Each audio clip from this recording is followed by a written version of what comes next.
మీరు నా జనులని మీ సహోదరులతోనూ జాలినొందిన వారని మీ స్వదేశీయులతోనూ మీరు చెప్పుడి.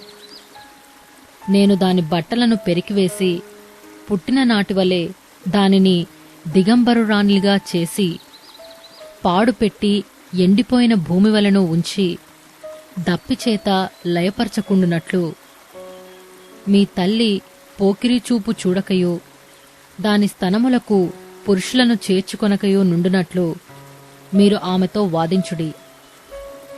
అది నాకు భార్య కాదు, నేను దానికి పెనిమిటిని కాను. దాని పిల్లలు జారసంతతి అయి ఉన్నారు. వారి తల్లి వేశ్యాత్వము చేసియున్నది.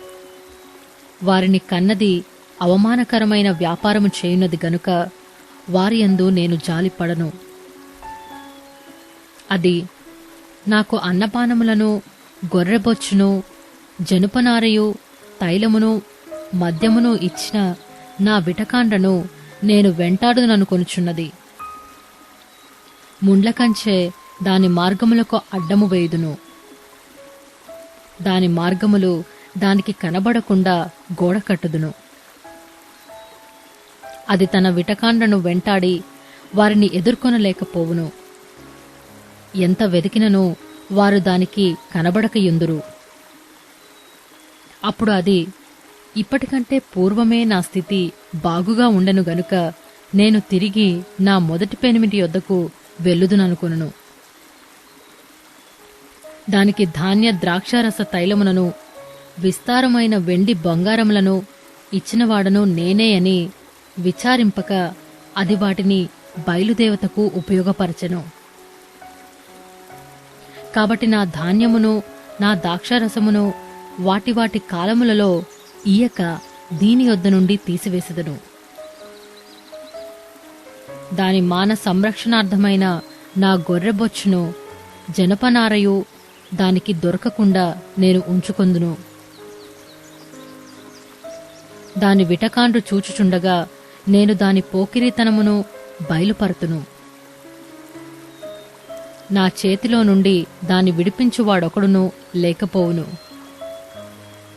దాని ఉత్సవకాలములను పండుగలను అమావాస్యలను విశ్రాంతి దినములను నియామక కాలములను మాన్పింతును. ఇవి నా విటకాండ్రు నాకిచ్చిన జీతమని అది తన ద్రాక్ష చెట్లను గూర్చియు అంజూరపు చెట్లను గూర్చియు చెప్పినది గదా. నేను వాటిని లయపరుతును. అడవి జంతువులు వాటిని భక్షించినట్లు వాటిని అడవి వలె చేతును. అది నన్ను మర్చిపోయి నగలు పెట్టుకొని శృంగారించుకొని బయలుదేవతలకు ధూపము వేసి యుండుటను బట్టియు దాని విటకాండ్రను వెంటాడుటను బట్టియు నేను దానిని శిక్షింతును. ఇది యెహోవా వాక్కు.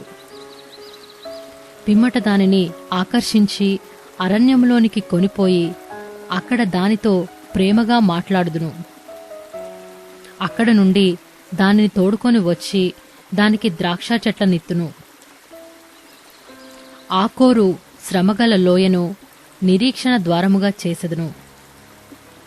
బాల్యమున ఐగుప్తు దేశంలో నుండి అది వచ్చినప్పుడు నా మాట వినినట్లు అది అచ్చట నుండి నా మాట వినును.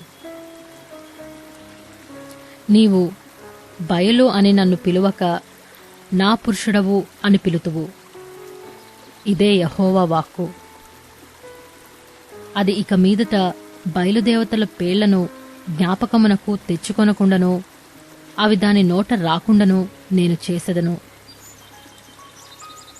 ఆ దినమున నేను నా జనుల పక్షముగా భూజంతువులతోనూ ఆకాశ పక్షులతోనూ నేలను ప్రాకు జంతువులతోనూ నిబంధన చేయుదును.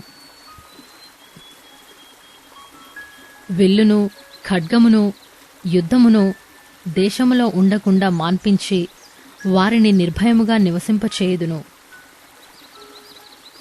నీవు నిత్యము నాకుండునట్లుగా నేను నీతిని బట్టి తీర్పు తీర్చుట వలనను దయాదాక్షిణ్యములు చూపుట వలనను నిన్ను ప్రధానము చేసుకొందును. నీవు యెహోవాను ఎరుగునట్లు నేను నమ్మకమును బట్టి నిన్ను ప్రధానము చేసుకొందును. ఆ దినమున నేను మనవి ఆలకింతును. ఆకాశపు మనవి నేను ఆలకింపగా అది భూమి యొక్క మనవి ఆలకించును. భూమి ధాన్య ద్రాక్ష తైలముల మనవి ఆలకింపగా అవి యెజ్రెయేలు చేయు మనవి ఆలకించును. నేను దానిని భూమి యందు నా కొరకై విత్తుదును. జాలినొందని దానియందు నేను జాలి చేసి కొందును. నా జనము కానివారితో మీరే నా జనమని నేను చెప్పగా వారు నీవే మా దేవుడవు అని అందురు. ఇదే యెహోవా వాక్కు.